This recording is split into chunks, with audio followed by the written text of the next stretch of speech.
नमस्कार। देश दुनिया की बड़ी खबरों के साथ हाजिर हैं हम, सिर्फ आपके लिए। टॉप हेडलाइंस के बाद करेंगे कुछ चुनिंदा खबरों का गहराई से विश्लेषण। लेकिन उससे पहले कमेंट में बताइए कि आप हमें कहां से देख रहे हैं, और अगर वीडियो पसंद आए तो लाइक करें, शेयर करें और चैनल को सब्सक्राइब करना न भूलें। जीएसटी परिषद की बैठक में राहत देने पर सहमति बनी, लेकिन विपक्षी राज्यों ने शुरुआत में विरोध किया। पश्चिम बंगाल, पंजाब, केरल और कर्नाटक ने राजस्व कमी का हवाला देकर कटौती का विरोध किया था। केंद्र के आश्वासन के बाद नई टैक्स संरचना लागू करने का रास्ता साफ हुआ। अब होटल, जिम और बीमा सेवाएं सस्ती होंगी, जबकि प्रीमियम खेल आयोजनों पर अतिरिक्त बोझ पड़ेगा। प्रधानमंत्री नरेंद्र मोदी से फोन कॉल के बाद यूरोपीय संघ की अध्यक्ष उर्सुला वॉन डेर लेयन ने कहा कि भारत की भूमिका यूक्रेन युद्ध खत्म कराने में बेहद अहम है। उन्होंने स्वीकार किया कि भारत रूस और पश्चिमी देशों के बीच संवाद कायम करने की क्षमता रखता है। लेयन ने उम्मीद जताई कि भारत कूटनीतिक प्रयासों को और आगे बढ़ाएगा। अमेरिकी राष्ट्रपति डोनाल्ड ट्रंप ने भारत पर 50% टैरिफ लगाने के कदम का बचाव अदालत में किया। उन्होंने दलील दी कि रूस से तेल की खरीद अमेरिकी हितों को नुकसान पहुंचाती है। ट्रंप लगातार भारत पर निशाना साधते रहे हैं और इस बार उन्होंने आर्थिक दबाव को अपना हथियार बनाया है। इस विवाद से भारत अमेरिका व्यापारिक रिश्तों में तनाव बढ़ सकता है। कांग्रेस की वरिष्ठ नेता सोनिया गांधी के 1980 में वोटर बनने को लेकर सवाल उठे हैं और इस पर एक याचिका दायर की गई है। इसी बीच कांग्रेस सांसद शशि थरूर ने ब्रिटिश म्यूजियम पर व्यंग्य करते हुए कहा कि वह किसी भी ऐतिहासिक वस्तु को अपना बताकर रखने में माहिर है। उनकी टिप्पणी सोशल मीडिया पर तेजी से चर्चा का विषय बन गई। दुनिया घूमने निकले एक भारतीय युवक की मोटरसाइकिल ब्रिटेन में चोरी हो गई। इस पर शशि थरूर ने ब्रिटिश म्यूजियम को लेकर तंज कसा और कहा कि ब्रिटेन में जो भी गायब हो वह म्यूजियम में जरूर मिल जाता है। उनकी यह टिप्पणी वायरल हो गई और लोग इसे औपनिवेशिक काल की लूट से जोड़कर देख रहे हैं। पश्चिम बंगाल विधानसभा में गुरुवार को माहौल गर्मा गया। भाजपा विधायक सुवेंदु अधिकारी के निलंबन के विरोध में भाजपा विधायकों ने वेल में नारेबाजी की। स्थिति बिगड़ने पर मार्शलों ने भाजपा चीफ व्हिप शंकर घोष को घसीटकर बाहर निकाला, जिससे वे बेहोश हो गए। घोष समेत 5 विधायक निलंबित किए गए। मुख्यमंत्री ममता बनर्जी ने सदन में भाजपा को औपनिवेशिक सोच वाली पार्टी बताया और मोदी चोर वोट चोर के नारे लगाए। भाजपा ने ममता पर पूरे समुदाय को गाली देने का आरोप लगाया।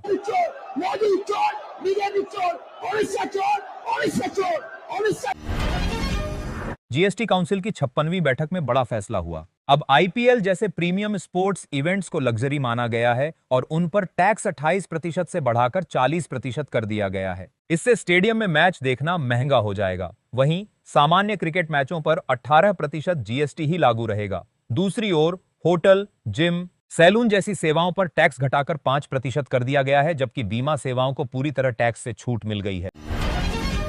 सरकार ने जीएसटी ढांचे में बड़ा बदलाव करते हुए 4 स्लैब को घटाकर सिर्फ 2 यानी 5% और 18% कर दिया है। इसके तहत आईपीएल टिकट पर अब 40% टैक्स लगेगा, जिससे दर्शकों को ज्यादा कीमत चुकानी होगी। उदाहरण के लिए 1000 रुपए की टिकट अब 1400 रुपए पड़ेगी। वहीं सिनेमा की 100 रुपए तक की टिकटों पर टैक्स घटकर 5% हो गया है। होटल, जिम, सैलून जैसी सेवाओं को भी सस्ता किया गया है, जबकि बीमा प्रीमियम अब पूरी तरह टैक्स फ्री होगा। बिहार में हर रविवार को हॉर्न फ्री डे लागू करने का फैसला हुआ है। इस दिन वाहन चालकों को बिना वजह हॉर्न बजाने पर रोक रहेगी। परिवहन विभाग का कहना है कि इससे ध्वनि प्रदूषण पर नियंत्रण मिलेगा और लोगों को राहत मिलेगी। शहरों में यह पहल जागरूकता अभियान के रूप में भी देखी जा रही है। आप इस न्यूज को दुनिया के किस कोने से देख रहे हैं, कमेंट करके अवश्य बताएं और वीडियो को लाइक करना ना भूलें। दिल्ली से भागलपुर तक अमृत भारत एक्सप्रेस ट्रेन शुरू होने जा रही है। यह ट्रेन 24 सितंबर से छठ दिवाली स्पेशल सर्विस के रूप में चलेगी। मार्ग में गया, जमालपुर और नवादा जैसे शहर शामिल होंगे। इस कदम से पूर्वी बिहार और दिल्ली के बीच यात्रा करने वाले यात्रियों को बड़ी सुविधा मिलेगी।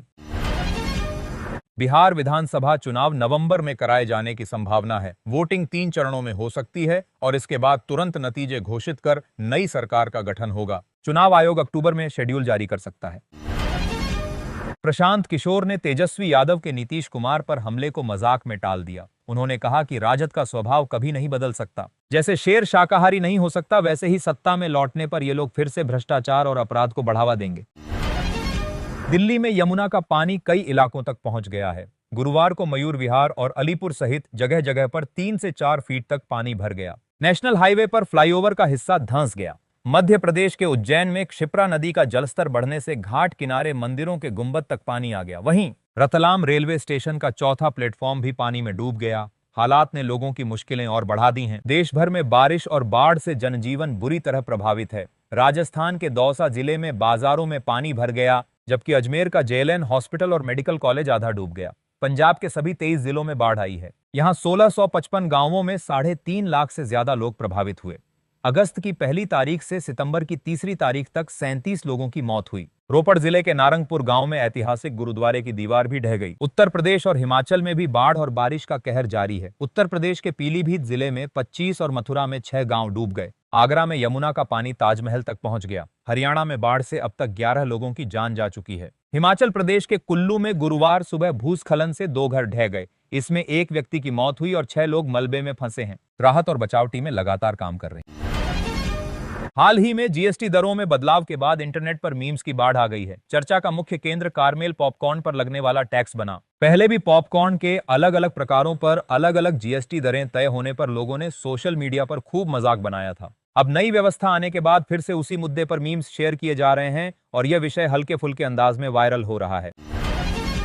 प्रधानमंत्री नरेंद्र मोदी की मणिपुर यात्रा से पहले एक महत्वपूर्ण बैठक नई दिल्ली में हुई। इसमें गृह मंत्रालय, मणिपुर सरकार, कुकी राष्ट्रीय संगठन और यूनाइटेड पीपुल्स फ्रंट के प्रतिनिधि शामिल हुए। त्रिपक्षीय बातचीत में कई अहम मुद्दों पर सहमति बनी है। सरकार का मानना है कि इससे राज्य में शांति प्रक्रिया को गति मिलेगी और विभिन्न समुदायों के बीच तनाव कम करने का रास्ता साफ होगा। पुर्तगाल में भारतीय गैंगस्टरों की गैंगवार ने सबको चौंका दिया है। रोमी प्रिंस गुट पर हमला हुआ है और लॉरेंस बिश्नोई से जुड़े रणदीप ने इसकी जिम्मेदारी ली है। बताया जा रहा है कि यह पहली बार है जब पुर्तगाल में भारतीय गिरोहों के बीच सीधी भिड़ंत हुई है। पिछले कुछ वर्षों से लॉरेंस और उसके सहयोगी विदेशी धरती पर लगातार सक्रिय हैं। जन सुराज पार्टी बिहार विधानसभा चुनाव के लिए उम्मीदवारों की सूची नवरात्र तक जारी करेगी। पार्टी अध्यक्ष उदय सिंह ने यह तो साफ किया, लेकिन प्रशांत किशोर के खुद चुनाव लड़ने को लेकर सस्पेंस बरकरार रखा है। पार्टी के भीतर इस मुद्दे पर चर्चाएं जारी हैं और समर्थकों में उत्सुकता बनी हुई है। सुप्रीम कोर्ट ने SC/ST एक्ट से जुड़े मामलों में सख्ती दिखाई है। मुख्य न्यायाधीश की अध्यक्षता वाली पीठ ने कहा कि इस कानून का उद्देश्य दलित और आदिवासी समुदाय की सुरक्षा सुनिश्चित करना है। अदालत ने स्पष्ट किया कि ऐसे मामलों में जमानत तभी दी जा सकती है जब विशेष परिस्थितियां हों। हाईकोर्ट का पुराना फैसला पलटते हुए सुप्रीम कोर्ट ने साफ संदेश दिया कि इस कानून से कोई समझौता नहीं किया जाएगा। सुप्रीम कोर्ट ने पहाड़ी राज्यों में बाढ़ की स्थिति पर चिंता जताई है और पेड़ों की अवैध कटाई को गंभीर बताया है। अदालत ने केंद्र सरकार के पर्यावरण और जल शक्ति मंत्रालय, राष्ट्रीय आपदा प्रबंधन प्राधिकरण, राष्ट्रीय राजमार्ग प्राधिकरण और हिमाचल प्रदेश, उत्तराखंड व जम्मू कश्मीर की सरकारों को नोटिस जारी किया है। कोर्ट का कहना है कि प्राकृतिक आपदाओं में मानवीय हस्तक्षेप की बड़ी भूमिका है और इसे नियंत्रित करने की आवश्यकता है। पूर्णिया एयरपोर्ट पर दशकों बाद उड़ान शुरू होने जा रही है। प्रधानमंत्री नरेंद्र मोदी 15 सितंबर को इसका उद्घाटन करेंगे। यह जगह ऐतिहासिक है क्योंकि अंग्रेजों ने 1933 में यहीं से माउंट एवरेस्ट के लिए उड़ान भरी थी। सीमांचल के लोग उस दौर की यादें ताजा कर रहे हैं। मुंबई में प्रदर्शनों को रोकने की मांग तेज हो गई है। शिवसेना सांसद मिलिंद देवड़ा ने मुख्यमंत्री देवेंद्र फडणवीस को पत्र लिखकर कहा कि बार बार हो रहे प्रदर्शन से शहर की यातायात व्यवस्था चरमरा जाती है। हाल ही में मराठा आंदोलन के दौरान ट्रैफिक बुरी तरह प्रभावित हुआ था। इस मुद्दे पर संजय राउत ने मुख्यमंत्री एकनाथ शिंदे पर निशाना साधते हुए सरकार को असफल करार दिया और कहा कि आम लोगों को परेशानी से बचाना चाहिए। राष्ट्रपति व्लादिमीर पुतिन ने कहा कि प्रधानमंत्री नरेंद्र मोदी से उनकी बातचीत में कोई रहस्य नहीं है। दोनों नेताओं ने कार में करीब 45 मिनट तक बातचीत की। मुलाकात ऐसे समय हुई जब अमेरिकी राष्ट्रपति डोनाल्ड ट्रंप भारत पर रूसी तेल खरीद को लेकर लगातार निशाना साध रहे हैं। अमेरिका ने भारत पर 50% शुल्क लगाया है और अब अतिरिक्त प्रतिबंधों की चेतावनी भी दी है। मुख्य न्यायाधीश गवई ने कहा कि निजता के बिना किसी इंसान की गरिमा का अस्तित्व नहीं हो सकता। उन्होंने इसे संविधान की मूल भावना से जुड़ा मुद्दा बताया। गवई ने कहा कि स्वतंत्रता, समानता, बंधुत्व और न्याय केवल तभी सुनिश्चित होते हैं जब नागरिकों की निजता की रक्षा की जाए। इस दौरान उन्होंने एक कांग्रेस सांसद की पहल की सराहना भी की। अदालत ने मानवीय गरिमा को संवैधानिक दर्शन का अभिन्न हिस्सा करार दिया। भारतीय जनता पार्टी में नए अध्यक्ष को लेकर अटकलें तेज हैं। चर्चा है कि देवेंद्र फडणवीस का नाम प्रमुख दावेदारों में शामिल है। हालांकि अंतिम फैसला बिहार विधानसभा चुनाव के बाद लिया जा सकता है। पार्टी सूत्रों का कहना है कि संगठनात्मक बदलाव चुनावी रणनीति को देखते हुए किए जाएंगे। फडणवीस पहले से ही राष्ट्रीय स्तर पर सक्रिय भूमिका निभा रहे हैं और उनके नाम को लेकर पार्टी के भीतर सहमति बन रही है। भाजपा की कोर कमेटी बैठक में उम्मीदवारों की सूची को लेकर चर्चा हुई। अमित शाह ने नेताओं को निर्देश दिया कि सीट बंटवारे के बाद चयन में देरी न हो। पार्टी जल्द ही नामों पर अंतिम फैसला करेगी ताकि प्रचार और संगठनात्मक तैयारियां तेज हो सकें। आरएसएस की बैठक में मुरली मनोहर जोशी ने कमाई में बढ़ती असमानता पर गहरी चिंता जताई। उन्होंने बताया कि देश में 1,58,00,000 बच्चे नशे के शिकार हो चुके हैं। दिल्ली की झुग्गियों में रहने वाले करीब 1/3 बच्चे नशे और शराब की गिरफ्त में हैं। जोशी ने आत्महत्या की बढ़ती घटनाओं पर भी चिंता व्यक्त की और कहा कि समाज में संतुलन और बच्चों के लिए सुरक्षित वातावरण बनाना बेहद जरूरी है। अमेरिकी राष्ट्रपति डोनाल्ड ट्रंप ने संकेत दिया है कि निकट भविष्य में कुछ बड़ा होने वाला है। उन्होंने कहा कि विरोधी इसके लिए तैयार नहीं है, लेकिन फिर भी यह कदम उठाया जाएगा। उनका बयान ऐसे समय आया है जब रूस ने यूक्रेन पर हमले तेज कर दिए हैं, जिनमें कई लोगों की मौत हुई है। ट्रंप ने अपनी नोबेल पुरस्कार पाने की इच्छा भी जाहिर की।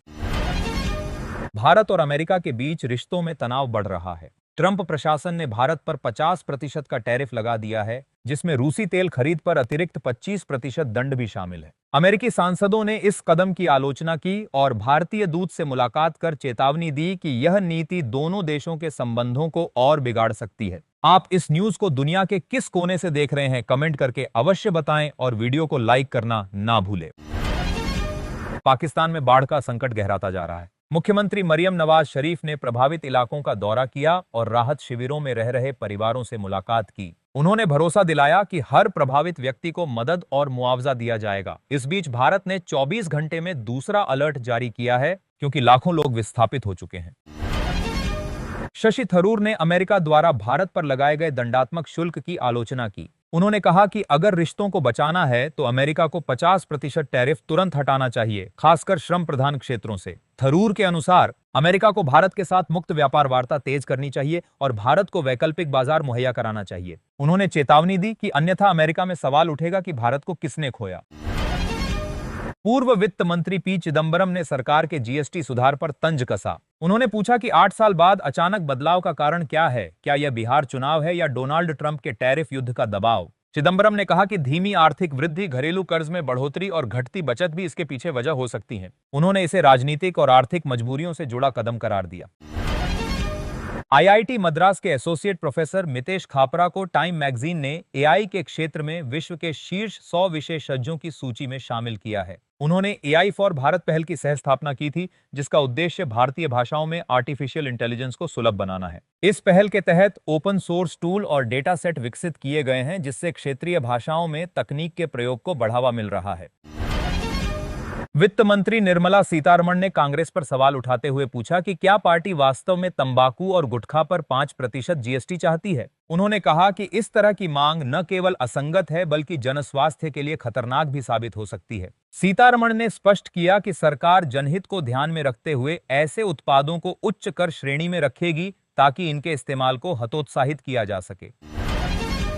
अमेरिका में भारतीय छात्रों पर मुश्किलें बढ़ गई हैं। वीजा नियमों की सख्ती से कई छात्रों के वीजा रद्द हो गए हैं और उन्हें कॉलेजों में उपस्थिति पर सख्त निगरानी झेलनी पड़ रही है। कार्यस्थलों पर भी कड़े निरीक्षण से नियोक्ता उन्हें नौकरी देने से बच रहे हैं। इस दोहरी मार से हजारों भारतीय छात्र असमंजस में हैं और पढ़ाई तथा करियर दोनों पर संकट गहराता जा रहा है। बिहार में विशेष गहन संशोधन अभियान शुरू से ही विवादों में घिरा रहा। चुनाव आयोग ने पहले कड़े नियम लागू किए थे, लेकिन सुप्रीम कोर्ट की निगरानी और जनता की कड़ी प्रतिक्रिया के बाद उसने अपने ही फैसलों में बदलाव किए। नीतियों में लगातार हो रहे इन संशोधनों ने राजनीतिक दलों और मतदाताओं दोनों के बीच भ्रम की स्थिति पैदा कर दी है। भारत और जर्मनी के रिश्ते अमेरिका से तनाव के बीच और प्रगाढ़ हुए हैं। विदेश मंत्री एस जयशंकर ने अमेरिका का नाम लिए बिना उसकी अप्रत्याशित नीतियों पर इशारा किया। जर्मनी के प्रतिनिधि वेडफुल ने उनकी बात से सहमति जताई और कहा कि भरोसे और स्थिरता पर आधारित दोस्ती मौजूदा अनिश्चित माहौल में बेहद मूल्यवान है। दोनों देशों ने पाकिस्तान पर सख्त रुख भी अपनाया।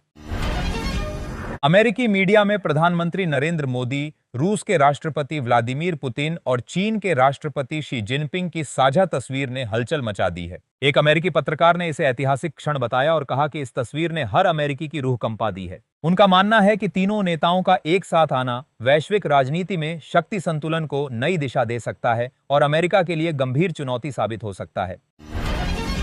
संयुक्त अरब अमीरात में रह रहे एक भारतीय युवक की किस्मत चमक गई। उसने Abu Dhabi big ticket draw में करीब 35 करोड़ रुपए की लॉटरी जीत ली है। युवक ने यह टिकट अपने दोस्तों के साथ मिलकर खरीदा था। लॉटरी जीतने के बाद उसने कहा कि वह अब भारत लौटकर अपने परिवार के साथ रहना चाहता है और यहां नई शुरुआत करेगा। आप इस न्यूज को दुनिया के किस कोने से देख रहे हैं, कमेंट करके अवश्य बताएं और वीडियो को लाइक करना ना भूलें। ने अमेरिका के राष्ट्रपति डोनाल्ड ट्रंप के आरोपों को खारिज किया है। ट्रंप ने दावा किया था कि बीजिंग रूस के राष्ट्रपति पुतिन और उत्तर कोरिया के किम जोंग उन को मिलाकर एक नई साजिश रच रहा है। चीन ने कहा कि उसकी नीतियां पारदर्शी हैं और किसी भी सैन्य या राजनीतिक गठजोड़ की गलत व्याख्या नहीं की जानी चाहिए।